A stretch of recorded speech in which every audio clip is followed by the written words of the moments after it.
ahora empezamos un nuevo espacio curricular, van a ver la misma cara, pero es otra materia, se llama Psicología del Consumidor, y ya tuvieron una introducción la semana pasada con la clase que les grabé. ¿De qué nos vamos a ocupar ahora? En la otra materia nos ocupamos de la creatividad e innovación, que son partes fundamentales para desarrollar un proyecto, ¿sí?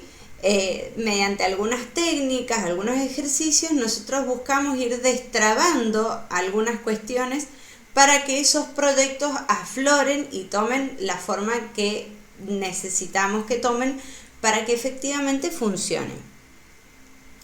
La semana pasada fue una introducción, les hablé de algunas teorías psicológicas del consumidor, que es la persona que a nosotros nos interesa conocer para que nuestro emprendimiento, nuestro producto o nuestro servicio llegue a él. Entonces nos vamos a enfocar en esas personas que van a ser nuestros usuarios.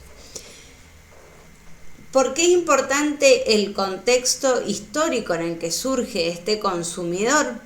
Porque no siempre ha existido la sociedad de consumo, mucho menos como la conocemos ahora. Entonces, en la clase pasada les hablaba de del surgimiento del consumidor, de esta categoría de personas que se da en un momento histórico muy particular que tiene que ver con el consumo masivo de diferentes productos o servicios, que se da en el contexto en la década de los 50 y después logra su cúspide en la década de los 60, que es lo que conocemos una reacción la sociedad de consumo alcanza un punto máximo en la década de los 60 y esto habilita que surjan ciertos grupos o movimientos que se oponen totalmente a este consumismo excesivo, que son los hippies. Los hippies estaban en contra de la guerra, recuerden que era la época de la guerra de Vietnam, estaban a favor del amor libre, de la paz, pero bueno, una paz fundada en estas guerras que estaban sucediendo fuera de Estados Unidos. Entonces los hippies empiezan como esto, como ya está, basta de consumir cosas que no necesitamos, basta de tantos productos, tanto plástico, tanta cosa innecesaria, porque este exceso de productos y de consumo es lo que hace que la diferencia entre unos países y otros se vaya agudizando o profundizando, y esto lleve a las guerras y a un montón de injusticias sociales que empezaban a verse cada vez más. Entonces surge el movimiento hippie como reacción a esta sociedad de consumo. ¿Qué pasa? Como todos los norteamericanos, hasta el mismo hippismo lo terminan convirtiendo en un producto de consumo. Entonces ya ahí se empieza a desdibujar y empiezan a perder fuerza los hippies. Pero hay algo de esta época que sí nos queda, que es la sociedad de consumo y el comportamiento de los consumidores. Como les decía el otro día, el consumidor o la consumidora, ¿sí? Tiene algo que vamos a decir, hay una motivación que es la que lo mueve o lo incita a consumir. Entonces ahí es donde vamos a empezar a hablar de las necesidades, ¿sí? ¿Por qué es importante saber esto? Si bien hay una motivación que mueve al consumidor a adquirir determinados productos o a consumir determinados servicios, muchas veces estas motivaciones no son reales, son ficticias, son motivaciones creadas por el mismo mercado. Entonces, ahí vamos a... por eso en la pirámide está bueno el gráfico, porque están bien claros los estamentos, y también porque es una pirámide, si bien es ascendente, pero se van achicando las necesidades. ¿Por qué? Porque las necesidades más importantes que tienen que ver con la supervivencia de las personas son la base. Si nosotros no tenemos garantizadas esas bases, esas necesidades fundamentales, es difícil que el mercado me convenza de que yo tengo que realizar actividades de autorrealización personal, ejercicios de respiración, yoga, etcétera, etcétera, si yo no tengo resueltas necesidades básicas, ¿sí? Entonces, por eso yo les decía, que esto, Romy, es lo que vos me preguntabas recién, que la pirámide nos ayudaba a visualizar los objetivos de nuestro emprendimiento y a comprender por qué surge un emprendimiento y por qué surge ese y no otro. Entonces, por ahí estaba bueno, porque muchas veces sucede que lo podemos relacionar con eventos de nuestra vida personal. Yo les cuento una experiencia que tuve. Yo cuando estaba en tercer año de la facultad de diseño gráfico, llegué hasta mitad de año y recursé una materia que era diseño gráfico, era la materia troncal de ese año. Y para mí fue algo muy, muy malo, fue terrible, porque primero porque ya había llegado hasta mitad de año y lo había dado todo, no es que recursé por haberla abandonado, sino porque me fue mal en un trabajo que te hacía recursar. Eso por un lado. Y por el otro lado, perdía a mis amigas de la facultad con las que había estado desde primer año, y en ese momento hacíamos muchos trabajos en grupo, éramos como ya un equipo, y bueno, al recursar yo, ellas siguieron y yo me quedé. Entonces para mí fue muy triste, no me pude recibir con ellas, bueno, y ese tipo de cuestiones. Entonces, cuando me vi en esa situación de que no iba a poder cursar algunas materias, o me iba a quedar más tiempo libre en la facultad, decidí ponerme a estudiar, a hacer cursos. Y empecé a hacer un curso de emprendedurismo. Y en ese curso de emprendedurismo, bueno, nos decía la profe, esto es mucho mejor y es más llevadero y van a entender mejor si ustedes arman un proyecto efectivamente. Era una capacitación que te ofrecían desde el gobierno para presentar proyectos en Capital Semilla. Entonces te ayudaban a desbloquear ahí la parte creativa, y además te ayudaban a armarlo, que vieron que no es nada fácil armar esos proyectos. Entonces, bueno, finalmente, haciendo este curso, terminé haciendo un proyecto hermoso que fue uno de los pocos que se seleccionaron en esa convocatoria. Obtuve un premio y un montón de cosas lindas me pasaron a partir de esa experiencia. Entonces, fíjense, algo que para mí era terrible, que para mí me hacía retroceder un montón de pasos, como era lo de recursar una materia, además yo tenía buen promedio, iba bien en la carrera, me abrió otras puertas. Entonces, a veces pensamos que tenemos ciertas cuestiones o ciertas capacidades o ciertas oportunidades cerradas o bloqueadas, y en realidad algunas puertas se cierran y otras se abren. Entonces, a veces nos pasan cosas feas o cosas malas en la vida, cosas tristes, pero siempre tenemos que tener la fe o esperanza de que va a venir algo mejor, de que esto me pasó, bueno, tengo que entender que esto que me pasó es algo malo, puedo llegar a entender o a buscar la razón por la que me pasó, pero puedo también entender que me va a hacer más fuerte para lo que viene, me va a preparar para lo que viene. Entonces, no hay que venirse abajo, sino que hay que usarlo como un trampolín, decir, bueno, sí, me caí, pero acá estoy, ¡fium! Y voy con envión. Porque pasa mucho eso. Y la frustración es uno de los sentimientos que como que nos van bajando de la pirámide, ¿vieron? Vieron que uno de los estamentos de la pirámide habla de la seguridad personal, de la autoconfianza, del yo puedo, yo creo en mí, yo creo en mi proyecto, así que le doy para adelante, le doy para arriba. Porque si yo me pincho, me desinflo, me voy para abajo, hasta llegar al punto de, bueno, hago lo posible solamente por cubrir mis necesidades básicas. El resto no puedo, no sirvo, no, nunca. Eso nunca. Porque recuerden que la autoconfianza y la seguridad es fundamental para emprender cualquier cosa, ya sea en la vida privada, en la vida personal, o una idea de negocios, un proyecto, orientado a un producto o a un servicio, lo que sea, ¿sí? Entonces, en base a esto, el tema de hoy es el... Esperen que me parece que lo voy a compartir mejor como PDF. El diseño de experiencia de usuario. Profe, ¿puedo ver el mío?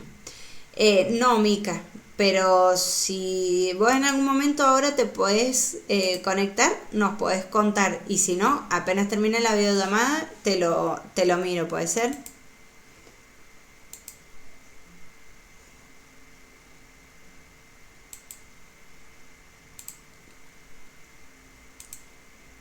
Vos, Romy, ¿estás ahí? ¿Me seguís?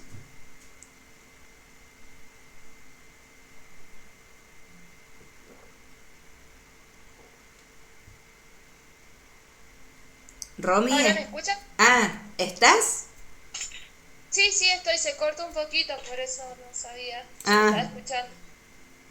bueno, Sí, sí, la estoy siguiendo. bueno. Bien. Bueno, ahora lo que vamos a ver es la experiencia de usuario. ¿Han escuchado hablar de esto? ¿Saben lo que es?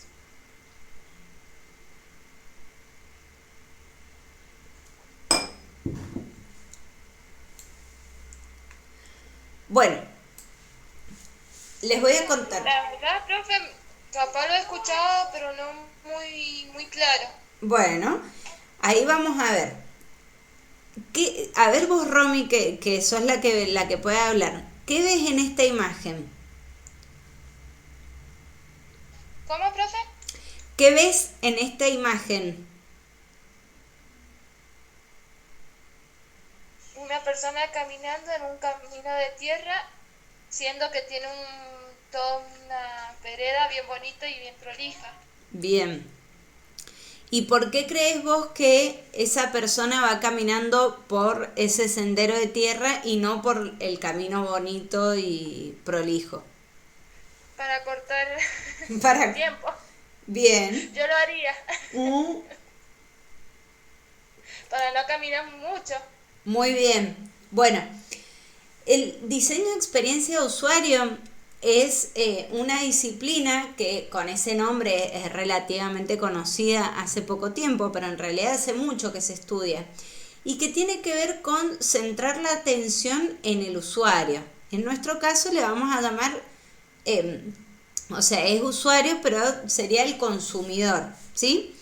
Entonces, ¿qué dice Romy? Exactamente lo que están viendo una persona, por ejemplo, en este esquema, en esta fotografía, probablemente ese caminito de tierra estuvo siempre, pero cuando hicieron el trazado, la planificación de la plaza, decidieron hacer el camino por otro lado, y la gente que solía ir a la plaza estaba acostumbrada a ir por ese camino. Entonces yo no puedo decidir sobre las costumbres, o por supuesto estamos hablando de hábitos que no son malos, pero si las personas han trazado un camino y han ido siempre por ahí porque creen que es más conveniente, o que es más corto, o que es más cómodo, o lo que fuere, no tengo por qué modificar eso, sino que primero tengo que leer el comportamiento de las personas y después proyectar la plaza, planear la plaza, ¿sí? Digo, en este caso en particular de esta plaza que estamos hablando. Bueno, Donald Norman no es el creador de la experiencia de usuario, pero sí es uno de los que normalizó la experiencia de usuario, que escribió sobre ella y que vamos a tomar su definición sobre experiencia de usuario. Él dice que la experiencia de usuario es la que provoca un producto o servicio en las personas que lo utilizan a ese producto o servicio. Cuando estamos pensando y generando, o sea que nosotros estamos armando un proyecto para ofrecer un producto o servicio, en general pensamos, por ejemplo, quiero hacer meriendas saludables, ¿sí? Entonces pienso y craneo y me rompo el coco y digo, voy a hacer barritas de cereal, no, mejor alfajorcito de maicena, no, mejor galletitas de avena, no, sí, va a estar envuelto en papel y no en plástico y no sé qué y no sé cuánto. Eso por un lado. Eso es lo que vimos en innovación y creatividad. Ahora, la experiencia de usuario está parada del otro lado. ¿Por qué? Porque yo primero tengo que conocer, bueno, yo digo, planteo la experiencia, ofrecer meriendas saludables, por ejemplo. Y bueno, ¿y qué quiere decir saludable? Y voy a tener consumidores, por ejemplo, ¿dónde lo voy a vender? Lo voy a vender en el kiosco de la escuela, que voy a competir con los caramelos, los chupetines, los alfajores de chocolate. Ahí ya la veo más complicada. Entonces, tengo que primero trabajar sobre las personas, conocer sus gustos, conocer sus preferencias para saber si van a elegir mi producto no lo van o no le van a prestar atención y van a ir por lo tradicional, lo dulce, el azúcar, etcétera. Entonces ahí es donde nosotros podemos, sucede muchas veces, no sucede a todas las personas, que nos enamoramos de una idea o de un proyecto, pero nos olvidamos de las personas que lo van a consumir o a las personas a las que apuntamos. Y eso nunca lo tenemos que perder de vista porque si no el proyecto se queda si no tiene consumidores, no tiene razón de ser. Entonces, en el diseño de experiencia de usuario, la atención la vamos a poner sobre el usuario y su experiencia al consumir el producto o el servicio y no sobre el producto en sí mismo. Lo que nos lleva a preguntarnos qué es una experiencia. A ver, Romy, si te animás con tus palabras, esto no es...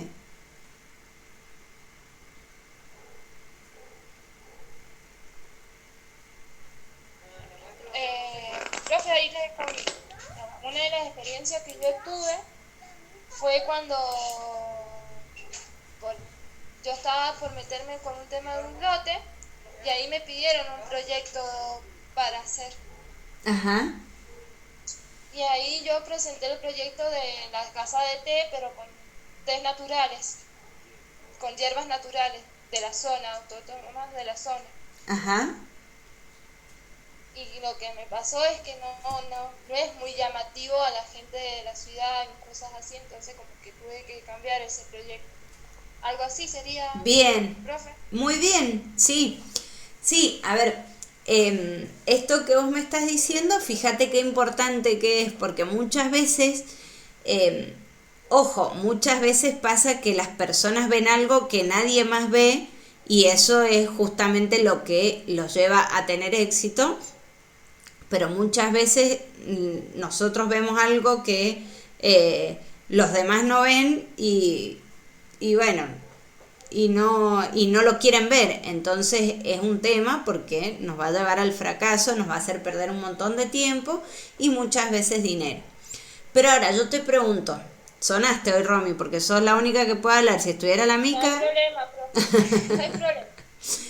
yo te pregunto, en general, ¿qué crees vos que es una experiencia? ¿Qué te dice esa palabra?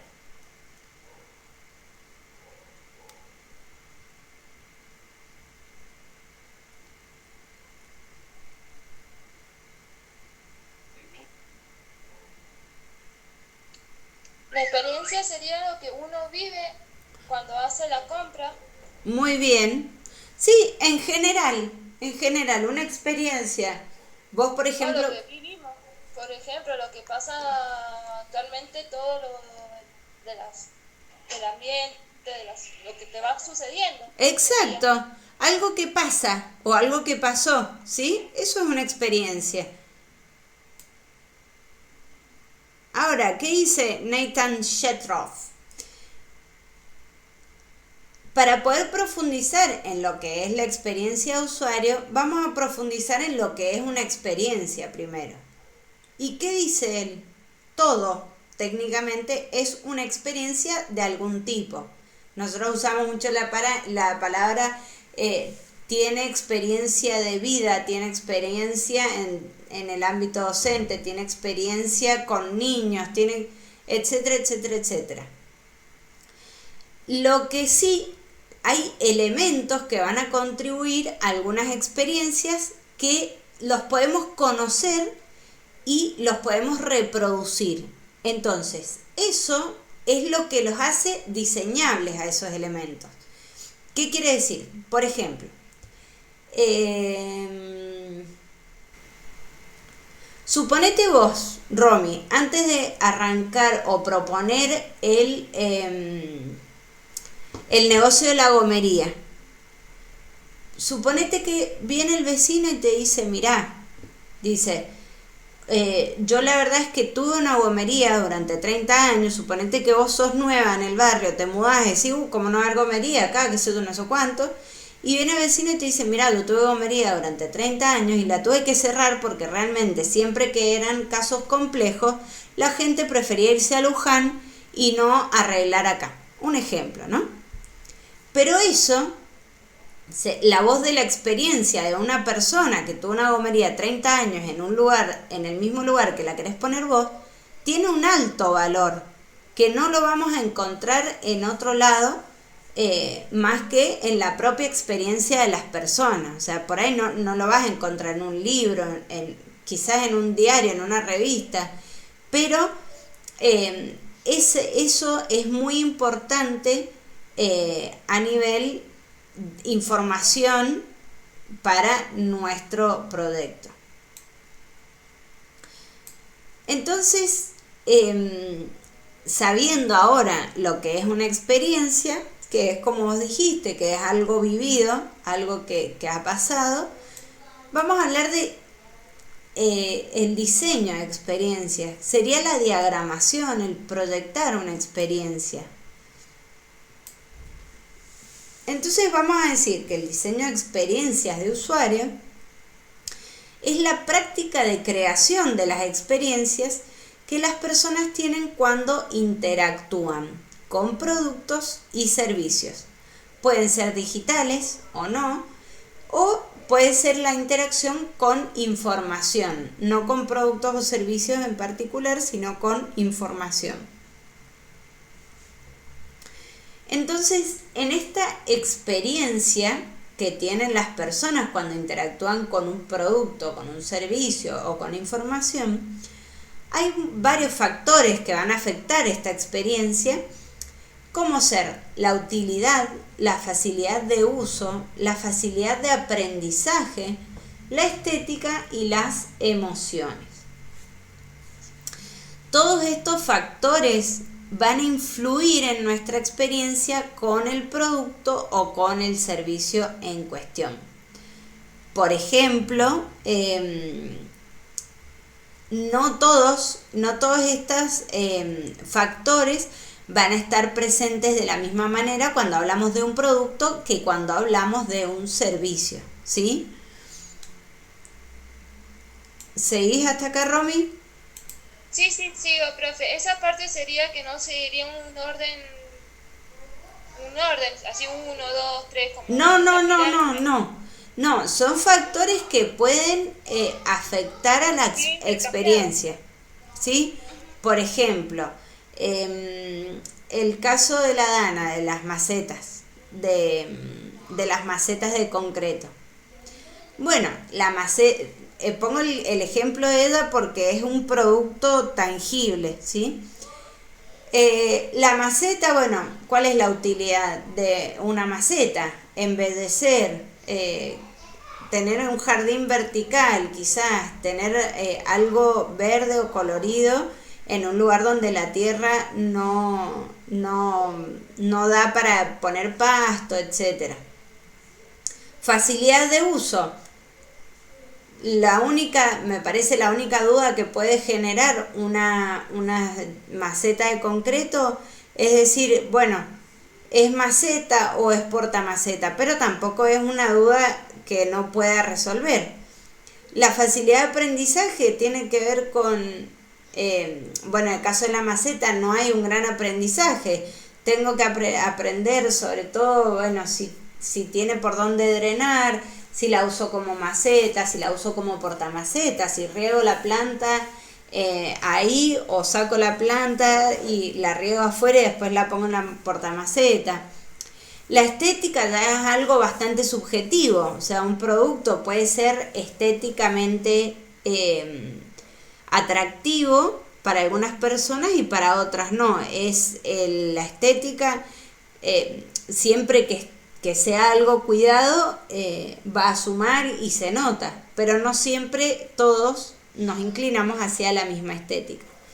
Y las emociones tienen que ver también con esto de qué nos despierta el producto o el servicio, me atrae, me genera algo, me dan ganas de comprarlo. En general, cuando despierta una emoción, acá fíjense, en los dos extremos están dos aspectos que son fundamentales en un producto, que son bueno, la utilidad, la estética y las emociones son como tres puntos que siempre generan una tensión. Es decir, bueno, este producto es útil, me es muy útil en mi vida, pero bueno, quizás estéticamente no sea lo más lindo y emociones, no sé, no me genera tampoco grandes emociones, pero sí me soluciona problemas. Entonces, por eso para mí vale mucho este producto.